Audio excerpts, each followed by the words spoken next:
Baik, Assalamualaikum warahmatullahi wabarakatuh. Selamat sore semuanya. Selamat sore.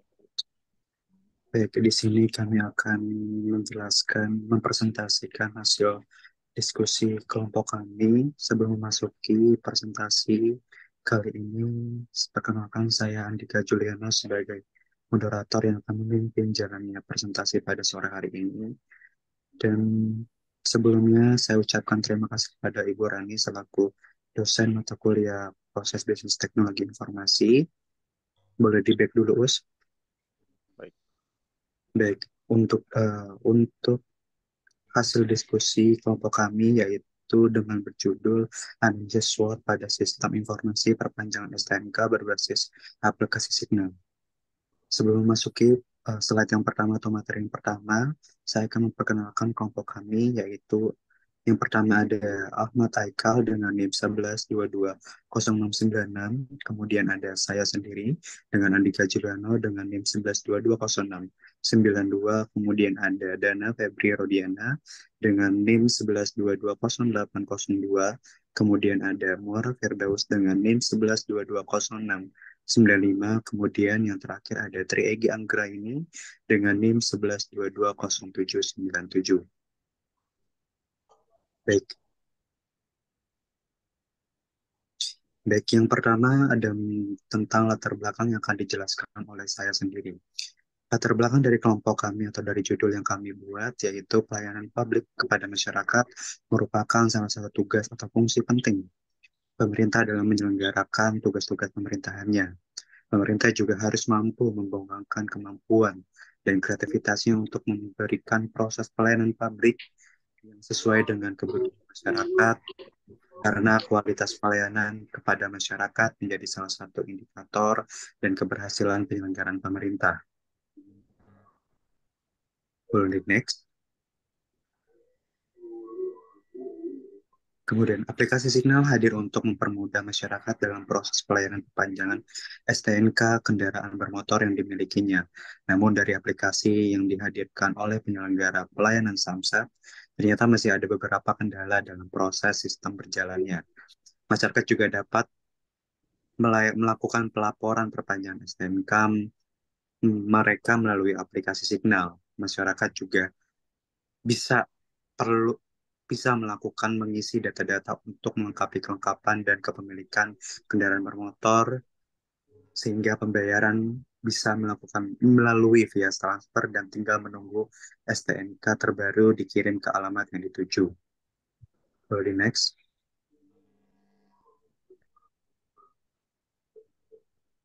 Baik, itu tadi latar belakang dari kelompok dari judul yang kami buat. Kemudian ada rumusan masalah yang akan dijelaskan oleh Saudara Dea Dana Febriana. Kami persilakan. Baik, terima kasih Mas Dika.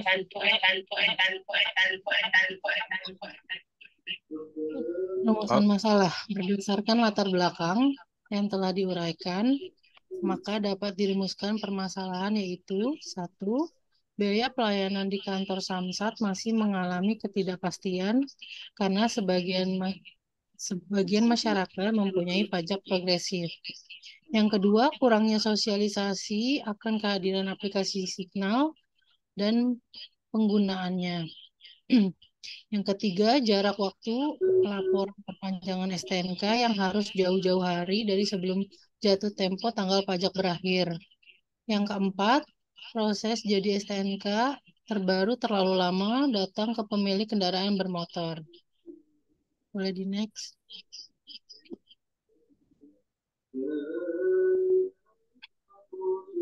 Tujuan penelitian. Untuk mengetahui dan menjelaskan faktor pendukung dan faktor penghambat dalam pembayaran pajak kendaraan bermotor roda 2 melalui layanan aplikasi Signal. Yang kedua, untuk mengetahui dan menjelaskan proses pembayaran pajak kendaraan bermotor melalui layanan aplikasi Samsat Signal. Saya kembalikan ke moderator. Terima kasih. Baik, itu tadi penjelasan tentang rumusan masalah dan tujuan penelitian dari Saudari Dana. Selanjutnya ada materi tentang Boldinac, profil singkat instansi yang akan dijelaskan oleh saudara Haikal. Kepadanya kami persilakan.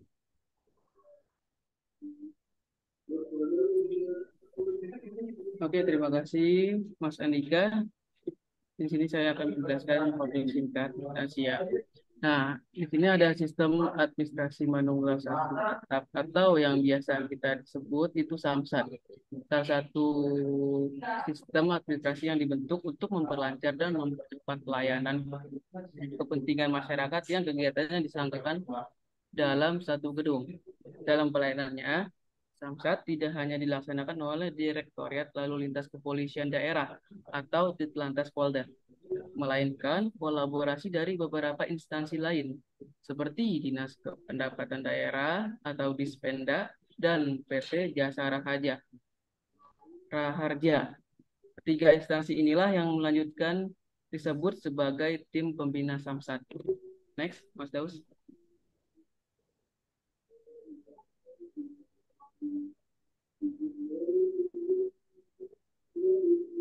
Nah, tujuan dan fungsi layanan Samsat. Dalam Perpres dijelaskan bahwa kehadiran Samsat bertujuan untuk memberikan pelayanan Regi dan Ranmor, pembayaran pajak kendaraan, serta SWDJKLLJ. Adapun fungsi layanan Samsat dibedakan berdasarkan instansi pelaksana yang disebut dengan nama tim pembina Samsat. Berikut masing-masing instansi layanan Samsat. Itu ada Ditlantas Polda, memiliki fungsi dalam melakukan registrasi dan identifikasi kendaraan bermotor. Terus yang kedua itu Dispenda. Dispenda ini berperan dalam menerima dan mengelola pembayaran seperti pajak kendaraan bermotor atau PKB, biaya balik nama kendaraan bermotor atau BBNKB. Nah, yang terakhir Jasa Raharja. Nah, di mana beliau berperan dalam menerima dan mengelola pembayaran sumbangan wajib dana kecelakaan lalu lintas jalan dan dana pertanggungan wajib kecelakaan penumpang atau bisa disingkat DPWKP. Jenis layanan yang diberikan Samsat bagi kendaraan bermotor jika melansir dari NTMC Polri ada 7 jenis pelayanan Samsat yang memudahkan mengurus berbagai hal kendaraan bermotor. Demikian prestasi saya kirim lagi ke Mas Andika. Baik, terima kasih sudah Haikal yang sudah menjelaskan profil singkat dari instansi dan tujuan serta fungsi layanan Samsat. Kemudian ada materi selanjutnya, yaitu boleh di next.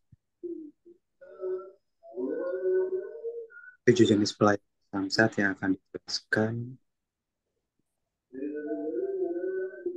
oleh saudara Muara Firdaus.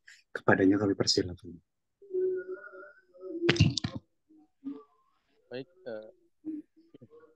Baik, terima kasih Kak Juliano. Baik, saya akan menjelaskan tentang 7 jenis pelayanan Samsat dalam naungan Jasa Raharja. Pertama, itu jika melansir dari NTMC Polri, ada 7 jenis pelayanan Samsat yang memudahkan dalam mengurus berbagai hal terkait kendaraan bermotor. Pertama, ada Samsat Induk. Samsat Induk itu layanan Samsat konvensional di mana masyarakat masih dihadapkan pada loket-loket saat akan mengurus pembayaran pajak kendaraan bermotor dan lain sebagainya. Meski merepotkan, layanan Samsat Induk ini masih menjadi pilihan favorit masyarakat, terbukti dari antriannya yang cukup panjang. Yang kedua ada Samsat Keliling. Samsat Keliling merupakan fasilitas layanan pembantu yang disiapkan untuk pembayaran PKB, pengesahan STNK, dan pembayaran SWDK-LLJ. Sesuai namanya, Samsat Keliling beroperasi dari satu tempat ke tempat lain, menggunakan mobil yang sudah dimodifikasi sedemikian rupa. Tujuannya adalah untuk memudahkan masyarakat dalam memenuhi kewajibannya, serta menjangkau masyarakat tinggal jauh dari kantor Samsat tersebut. Yang ketiga ada Samsat Drive-Thru, yang merupakan salah satu layanan Samsat yang mengadopsi restoran cepat saji, Samsat Drive-thru ini memungkinkan Anda untuk tidak perlu turun dari kendaraan untuk melakukan pembayaran PKB. Yang keempat ada Gerai Samsat. Gerai Samsat merupakan fasilitas pelayanan yang ditempatkan di pusat-pusat keramaian seperti mall, ruko, pusat perbelanjaan, terminal, serta stasiun kereta. Yang kelima ada Samsat Kecamatan. Layanan Samsat ini dikembangkan di wilayah kecamatan, keberadaannya pun terbukti efektif dan mempermudah masyarakat dalam mengurus pajak kendaraan bermotor. Yang keenam, ada Samsat Online. Samsat Online adalah jenis layanan terbaru yang memudahkan masyarakat dalam melakukan pembayaran pajak kendaraan secara daring. Dengan adanya layanan ini, proses pembayaran pajak kendaraan bermotor menjadi lebih mudah dan efisien. Yang terakhir, ada Samsat Digital. Melalui aplikasi Samsat Digital Nasional atau Signal, masyarakat bisa dengan mudah menyelesaikan berbagai urusan, mulai dari urusan pajak, pengesahan STNK, hingga pembayaran SUDK LLJ secara daring. Baik, berikut penjelasan tentang 7 jenis pelayanan Samsat. Selanjutnya ada tentang proses bisnis sistem berjalan pada aplikasi Signal. Di sini kita bisa lihat dari diagram aktivitasnya. Pertama, aktivitas ini kita mulai dari isi form dulu, registrasi akun dalam aplikasi Signal. Setelah dia membuat registrasi akun, dia di sistem ini akan melakukan validasi. Apakah jika dalam validasi registrasi akun ini ada seperti ada kendala dalam scan KTP atau foto dalam untuk registrasi akunnya nanti, jika tidak berhasil dia bakal kembali ke si form kembali registrasi akun tersebut. Jika berhasil dia akan melanjut ke aksi login. Setelah dia login, dia punya akun untuk punya aplikasi di aplikasi Signal ini, dia melanjutkan untuk mengisi form data tambah kendaraan bermotor. Nah, di mana dia akan melakukan validasi.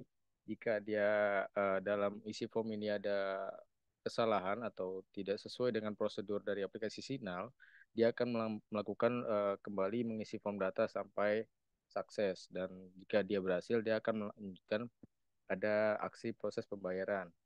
Nah, jika sudah dibuat tambah daftar kendaraan, dia akan melakukan proses pembayaran untuk pembayaran perpanjangan STNK atau pajak. Di sini jika dia sudah melakukan proses pembayaran, dia jika sudah selesai pembayaran, dia akan menerima bukti pengesahan STNK melalui SMS atau email akun aplikasi Signal tadi. Berikut tadi penjelasan tentang proses bisnis sistem berjalan pada aplikasi Signal. Untuk moderator saya kembalikan.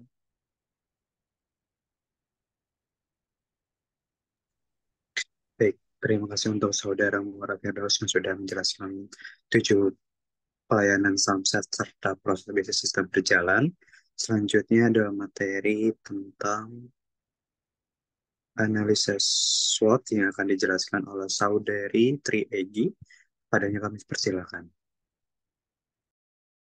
Oke, terima kasih untuk waktunya dari Mas Andika. Di sini saya akan menjabarkan atau menjelaskan dari analisis SWOT yang sudah kami uraikan di sini.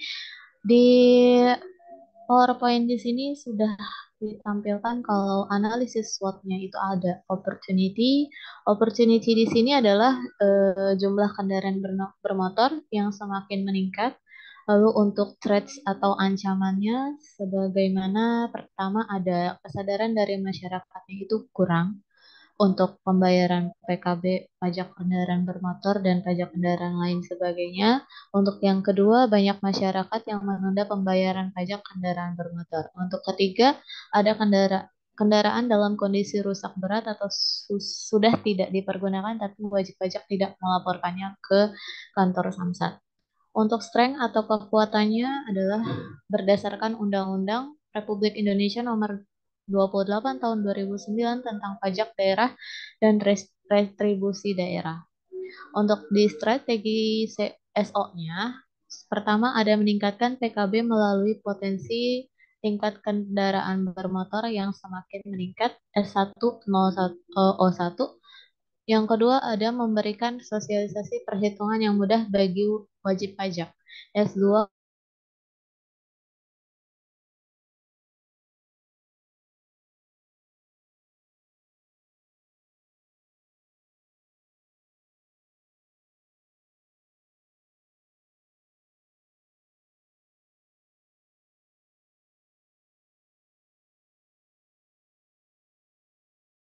Ini kesimpulan dan Maaf, tadi ada kendala pada saat jaringan.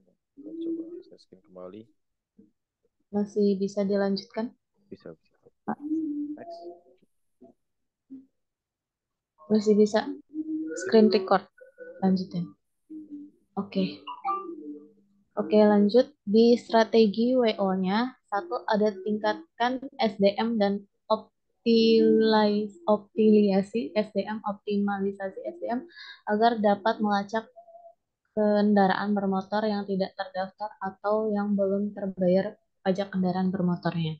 Yang kedua, pengembangan teknologi yang berkelanjutan dengan konsisten untuk memudahkan wajib pajak melihat dan mengetahui jumlah pajak yang harus dibayar serta lokasi yang mudah dijangkau wajib. Untuk strategi WT-nya, tingkatkan SDM yang dapat mengarahkan dan mensosialisasi PKB untuk meminimalisir kelalaian masyarakat dan meningkatkan kesadaran masyarakat atas PKB. Seperti itu.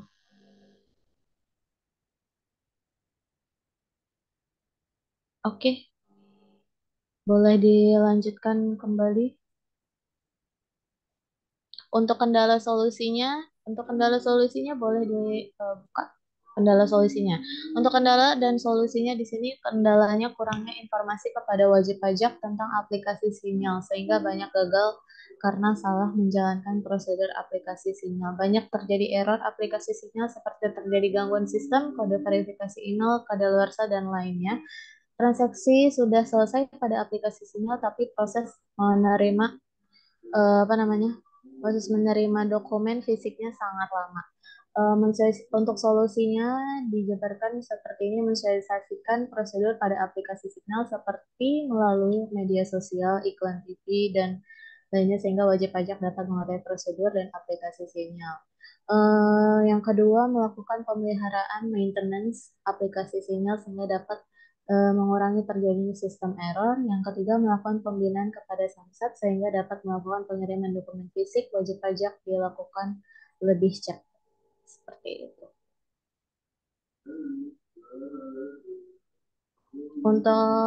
Oke, saya kembalikan lagi ke Bapak Andika. Terima kasih.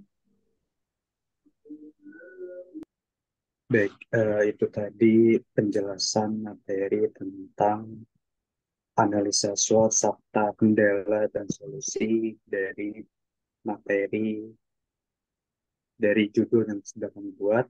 Selanjutnya adalah ada kesimpulan serta saran. Kesimpulan dari hasil penelitian dan pembahasan di atas, kita dapat menyimpulkan bahwa sistem informasi pembayaran pajak STNK bermotor dengan aplikasi Signal ini sudah sangat membantu masyarakat yang memiliki mobilitas tinggi menjadi lebih praktis dan efisien. Efisiensi waktu tanpa harus mendatangi Samsat wilayah terdekat. Namun regulasi proses dirasa masih kurang maksimal dikarenakan masyarakat masih harus membayar pajak dari jauh-jauh hari, sedangkan waktu jatuh tempo masih ada beberapa hari ke depannya. Kemudian untuk saran, berdasarkan atas hasil penelitian dan pembahasan di atas, dapat kita simpulkan bahwa aplikasi Signal sudah sangat baik, namun jarak waktu minimal proses perpanjangan STNK menggunakan aplikasi terlalu jauh dari batas akhir jatuh tempo pajak kendaraan berakhir, sehingga ke depannya dengan ada proses online untuk regulasi proses internal yang ada pada sistem Samsat juga bisa dievaluasi sehingga tidak perlu memakan waktu yang lama untuk wajib pajak melapor pajak kendaraan bermotor yang dimilikinya. Baik, itu tadi hasil presentasi dari kelompok kami. Kurang lebihnya mohon maaf apabila ada salah kata atau gangguan dari hasil presentasi kami memohon maaf. Itu saja. Kami akhiri. Wassalamualaikum warahmatullahi wabarakatuh. Selamat sore. Jalan.